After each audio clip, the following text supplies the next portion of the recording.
So ibig sabihin ang nagpayaman sa'yo utang. Yes. Posible kayang umasenso ang isang tao na galing lang sa hirap at maagang naulila sa kanyang ama? Ngayon ay matutunghayan natin ang isang superwoman na dati lang silang mahirap, working student, parang walang future na nag-aantay sa buhay nila. Pero ngayon, may 4 na kumpanya na dahil sa pagsusumikap niya sa buhay. Lalo't lalo na, ang pinagsumikapan niya ay yung mga negosyo na panlalaki. Aray ko.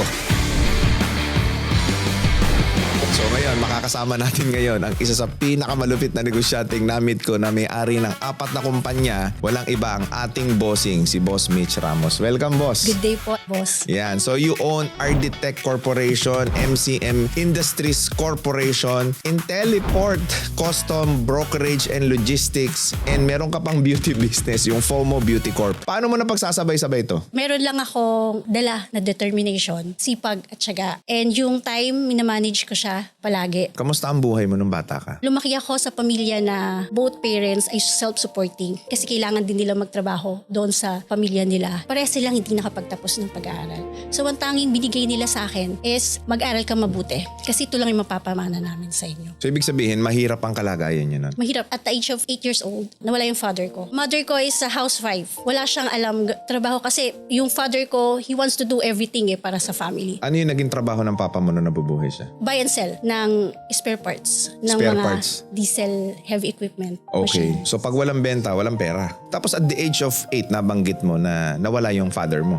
Anong dahilan? Cancer sa lungs. Cancer. Siya yung breadwinner, siya lahat. Mom mo is a housewife. So paano kinabuhay ng mga panahon na yun? Pagkamatay ng father ko naman, nakapagtapos yung ate ko na panganay. And then yung second kong sister, nag-abroad siya. So sila yung nag-provide sa amin. Kaso kulang talaga eh. Nagtrabaho ako sa mga fast food, Jollibee, Chowking, Ilan taon ka nun? 16. And then ako, mall sa SM. Sales lady. Sales lady. Habang nag-aaral ka. Habang nag-aaral. That time kasi, sikat yung nursing. So, Tingka. pinag-nursing ako. Ang one term, ayoko talaga eh. Kasi, ang pangarap ko lang naman 3 eh. Maging doktor, maging engineer, maging lawyer. Nag-stop ako kasi hindi kaya na rin ng mga kapatid ko kasi lahat ng gastusin sa bahay sila. So, nag-aral ako, nagtrabaho ako kasi kailangan ko ma-provide yung sarili ko. Kailangan kong punuin yung simura ko. And even, kailangan ko magtrabaho eh. Kailangan ko makapagtapos ng pag-aaral. Ambisyosa ako eh. Bakit ka ambisyosa? Kasi gusto kong makaalis sa ganitong buhay. Gusto kong mag-level up naman. Di ba pangit yung pagiging ambisyosa? Hindi pangit yung pagiging ambisyosa. Basta idadaan mo siya sa tamang way. At kailangan natin lagyan ng pagsusumikap and accountability sa lahat ng ginagawa natin. Kailangan kong makapag-aral kasi gusto kong maging respetado ako. Kasi nga, hindi ka irerespeto kapag wala kang narating sa buhay mo. Kasi yun yung mga napagdaanan ko, yun yung mga na-experience ko from the people. Ibig sabihin, talagang naatim mo lahat ito dahil sa kagustuhan mong umasenso dahil nga ambisyosa ka. Lagi ako nagtatanong, lahat ng mga nakaangat ngayon, may mga kanya-kanya silang kwento. Paano nila nagawa? Ba't ako hindi ko magawa? Kailangan matutunan ko kung paano nila nagawa to para makarating ako doon kung nasan sila ngayon. Ano kasunod yung ginawa mo? After ko makapag-graduate, naghanap ako ng trabaho. Yung may malaking sahod. Kasi ayoko nang bumalik doon sa dati. Saan ka graduate? Sa FU, Okay, ano tinapos mo? Electronics Engineering. Okay, so ano yung hinanap mong trabaho? Nag-apply ako, ang napunta ako sa sales. Napunta ako sa electrical supply company. Naging sales engineer ako. Naging sales engineer. Okay, meron pala nun, sales engineer. Sige, kwento mo sa akin, ano yung trabaho ng sales engineer na may malaking sahod? Yan. Actually, yung nagtrabaho ako sa sales engineer, directly reporting ako sa boss ko. Singaporean yun. Medyo strict. Yung oras gusto nila. May bibigay mo lahat. Nung time na yon, in-appoint niya ako as executive assistant. Wow. Lahat tinuro niya sa akin. Process, kung paano umorder abroad, Yeah. dumating dito, mag-import, lahat. And even yung calculation ng mga benta, yung mga product. So, natutuwa ko. And that time, hinahawakan ko yung mga important clients niya. I also have my own clients as a sales. May quota rin ako eh. And then later on, siguro after 3 years ko magtrabaho, I got pregnant nga sa first baby ko. Sa kanila kasi iba yung thinking. Kapag naging mommy ka na, hati na yung oras mo sa trabaho. Hindi ka na makakapagbigay ng full time mo sa trabaho, bibigay mo na sa anak mo. Kaso, iba tayo eh. Iba yung Pilipino eh. Mas the more ka nagkakaroon ng responsibility, mas the more ka dapat gumagawa ng way para mabuo mo yung ginagawa mo. So ano nangyari? So, yung time na yon, in-stay niya ako sa office lang. I-sales nga ako, anong gagawin ko doon? Paano ko pupunta sa mga client ko? Tatawag lang ako. Ang hirap nung ganun. Siyempre, kailangan ko rin puntahan yung mga kliyente ko. Napaisip ako, bakit hindi na lang ako mag-start ng business ko? Since yung business na gusto ko, medyo related sa business niya, sabi ko, I asked my brother na baka pwedeng pangalan ko muna sa iyong company. So, mag-build tayo ng company. Tapos, after 2 months, naayos niya lahat ng documents, ng mga permits, and then nag-resign ako. Ano itong company na tinayo nyo? Si Ardetech. Si Ardetech to. Okay, kasi ang dami mong kumpanya eh. Okay, so si Ardetech Si to. Ardetech ang nauna. So meaning to say, dahil nilimitahan kang mag-work dahil sa condition mo, dahil you're pregnant at the time, tama? Hindi ka mapakali. Ambisyosa ka nga eh. Di ba? Yeah. So ang ginawa mo ngayon, ay teka lang, hindi tayo kikita rito, sales engineer ako eh. Ang sales engineer ay nagbebenta ka na nagtuturo ka rin at the same time. Tama? Kasi may mga features or may mga products na kailangan ng technical na explanation. So yun yung produkto mga binibenta mo. Ano mga line of product ito? Meron kaming mga conduit and accessories, and meron kaming mga grounding system, LED lights. Meron din kaming mga electrical components. Yeah. Like yung mga breaker, Yeah. ganyan. Sa industrial naman, dadirect kami sa mga mining company, cement, manufacturing ng food and beverage. Doon kami pumupunta. And yung mga spare parts ng mga machine nila, all rotating equipments, pinapalitan namin yung iba. Magkano starting capital mo nun? 150,000 for my savings. 150K. Nakapagtayo ka ng construction business. Yes po. Ang lupit mo. Kasi pag nag-start kang business, talagang hirap, no? Pasasahurin mo yung sarili mo, magbabayad ka ng Correct. renta. Yung time na yun, ilang buwan bago ako makabenta, talaga mauubos na siya. Ang unang benta ko pa nga, hindi pa makakabayad ng kuryente namin. Magkano yung unang mong benta? Ang kita lang ng unang benta ko, 3,000 pesos. 3,000 pesos. Yung iniwan mong sweldo sa kumpanya, magkano? Nasa 50,000. O bakit mo pinagpalit yung 50K sa 3K? Kasi ang alam ko, mas malaki yung magiging future kapag mas nagbigay ako ng effort sa sarili kong kumpanya. Question, paano ka nagkaroon ng lakas ng loob? Ang ganda na ng sahod mo. Ambitious ako. Yun lang yung sagot talaga eh, di ba? Laser focus eh. So from 3,000 pesos, what happened next? Yung dati kong client, medyo malaki yung benta niya, almost 1 million na. Wala akong pera eh. Anong gagawin ko? So, ang una kong ginawa is maghanap ng mauutangan. Mahirap maghanap, lalo na nagsisimula ka. Nagsisimula, walang magpapautang sa'yo. Walang magpapautang O sino sa'yo. nagpautang sa'yo? Actually, yung mga credit cards, yung mga limit, and even yung kapatid ko, nakiusap ako sa kanya na gamitin namin yung limit ng mga credit card namin. Yun yung naging puhunan namin. Actually, hanggang ngayon, ginagamit namin siya kapag nauubusan kami ng funds. Dahil nahihirapan din kami mangolekta sa mga clients. So ibig sabihin, ang nagpayaman sa'yo, utang. Yes. Credit card ang nagpayaman sa'yo. Eh marami nagsasabi, huwag kang kumuha ng credit card dahil malulubog ka lang. Paano kung pinayaman ng credit card? Kailangan kasi tama yung paggamit mo. Huwag ka mag-impulse buying. Manghiram ka and then padoblihin mo siya para mabili mo kung ano yung gusto mo. And then ibalik mo. Yeah. Kailangan ibalik mo on time. Yeah. Kasi importante na maganda yung pangalan mo, yung credibility mo. Yeah. Kasi hindi ka na makakaulit kapag hindi mo siya inayos. Ang ganda nun.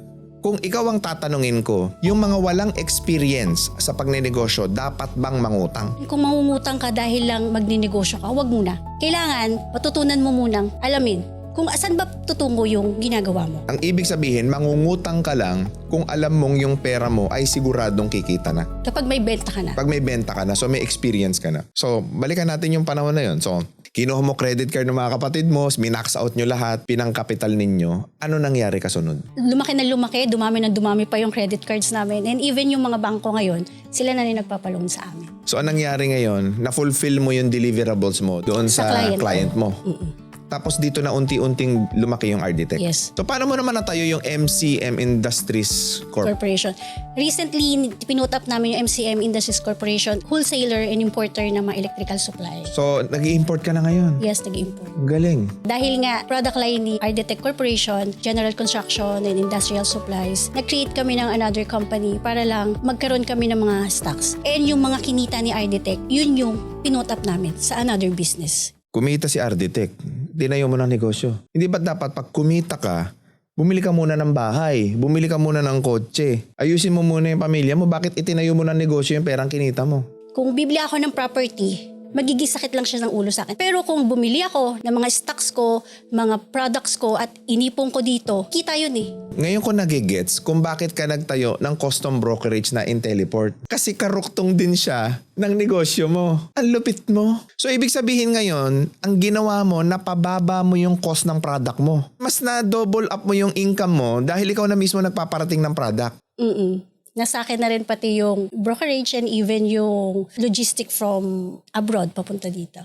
E di ang yaman mo na ngayon. Hindi ko pa masasabing mayaman ako, boss. Paano? Dahil mong kumpanya tapos ang lalaki ng mga importation mo, mga pinaparating mo dito. May kita ko kasi sa sarili ko na mayaman ako pag mas madami ako mga pamilya na natutulungan. At yan ang hindi naiintindihan ng maraming tao. Ang pet peeve ng marami sa comment section na hindi mo naman daw madadala sa langit yung pagyaman. Ano take mo doon sa mga ganong klaseng mga tao na yun yung paniwala nila? Totoo naman na hindi natin madadala yung yaman sa mundo. Pero yung kinikreate natin yung legacy, yung sa mga susunod na henerasyon, nandun tayo sa effective way kung paano tayo makakatulong sa empleyado, makakatulong sa supplier, and even yung mga pamilya ng mga empleyado natin, sa client natin, even magkaroon ng impact sa community natin. Especially sa bansa natin. Ilan ang empleyado mo ngayon? Nasa 25 na rin po. Hindi mo madadala sa langit ang pera, totoo.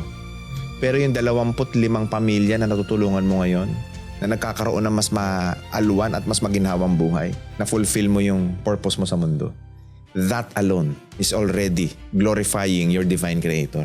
Sabi nila, hindi naman daw lahat yayaman. Pili ka. Gusto mo maging mayaman o gusto mo maging mahirap? Pag mahirap ka, eto yung buhay mo. Pag mayaman ka, eto buhay mo. Pili ka lang. Sa buhay, wala kang ibang gagawin kundi pili ka ng pili. So ngayon, dahil pinili mong maging ambisyosa, pinili mong umasenso, pinili mong yumaman, pinili mong magkaroon ng mga empleyado at makatulong sa maraming tao, ano ngayon yung pinaka-biggest realization mo, Mitch? Hindi hadlang yung pagiging mahirap para maabot mo yung pangarap mo. Kailangan mayroon kang tiyaga, sipag, at saka hindi madaling sumuko sa lahat ng pagsubok. Kasi darating yung time na talagang bibigyan ka ng challenges eh. Sabi nga, God doesn't entrust big assignments to those who have never been through great battles. So, inaalaw sa atin yung mga bagay na nangyayari sa atin, hindi para tayo i-punish o mag-suffer, kundi para tayo turuan, to learn, to grow, and to have a wisdom coming from Him. Wow. Let's say possible ang time travel. And now, you are seeing that younger version of Mitch, longing for the love of the Father. Ano gusto mo sabihin sa bata na yun? Michelle, hindi man madali yung pinagdaanan mo. Mahirap lumaki ng walang ama, walang gumabay sa'yo. Pero through that, yun yung nagpatatag sa'yo. Yun yung nagbigay sa'yo ng lakas na loob para umalis dun sa buhay na meron ka noon. Hindi pa man tayo nakakarating dun sa success, pero nandito na tayo, naka-level up na tayo, nakahakbang na tayo sa pangalawang hakbang. Ano ang gusto mong sabihin sa tatay mo? Siya yung nagturo sa amin kung paano lumapit sa Panginoon. Sila yung nagtatak sa isip namin na kailangan mo makapagtapos ng pag-aaral kasi ito lang yung kaya namin na maibigay sa inyo. Maraming salamat. Kasi dahil doon, kahit nawala siya, ang tumayong ama ko is yung Panginoon. Siya yung naggabay sa akin. Marami man akong pagkakamali, pero yung hindi niya ako iniwan, hindi niya ako pinabayaan. Inayos niya lahat on time sa aking buhay. Proud ka ba sa sarili mo? Hindi ako proud sa mga nakuha ko ngayon. Hindi ako proud sa success na meron ako 4 na kumpanya. So proud ako kasi lumaban ako eh. Kasi kung hindi ako lumaban, iniwan ko na yung pangarap ng ambisyosang Michelle. Thank you. Grabe tong interview. And you are one of the most inspirational woman na na-interview ko dito sa RDR Talks. I want you to know that. Full of wisdom ka, yet full of struggles, challenges, hardships in life. And you are actually glorifying your divine creator right now. Thank you so much sa buhay mo. Lalo na sa kumpanyang mga itinayo mo para makatulong ka sa mas maraming tao. Sa lahat ng mga engineers, contractors, interior designer, mga arkitekto, si Mitch po ay nagpaparating dito ng mga produktong kailangan po ninyo. Gusto ko ipaalam sa inyo na si Arditech ay hindi lang supply or construction. Kung kailangan nyo ng industrial electrical supplies, andito kami para ibigay yung best namin. Maibigay yung quality and yung tamang presyo. Para naman sa construction services, andito kami, yung commitment namin para makapagbigay ng kalidad na trabaho, transparency at accountability sa aming mga proyekto. You may reach us in our email sa info@arditech-corp.com or you may call or SMS us in 0917-709-9515. And you are also a content creator now, di ba? Yeah, so ano yung page mo para ma-follow naman ng mga viewers natin? Miss Mitch Ramos with orange background Yeah, sa so- aking picture. Kung napanood mo tong video na to, please do follow Mitch. Or else, wag niyo na rin ako i-follow kung hindi niyo ipa-follow si Mitch. Ayan. So i-follow natin ngayon guys. Sige na, nauna ha. Game na yan ha, nauna. Paki-follow na si Mitch. And Mitch be an inspiration to all of you guys. Siya yung tipo ng taong hindi nag-give up sa pangarap, hindi nag-give up sa ambisyon niya sa buhay. And now, she's actually in front of me telling this whole story about the struggle, about the challenges, about the hardships, but most importantly, on how you can actually thrive out of that situation. Maraming salamat sa iyo and sa lahat ng mga followers natin. Please do not forget to subscribe and click that notification bell para lagi po kayong updated sa ating mga future videos, and also do not forget to follow us on Facebook, TikTok, Instagram, and Spotify. Muli, maraming salamat sa inyo mga boss, and God bless sa inyo lahat.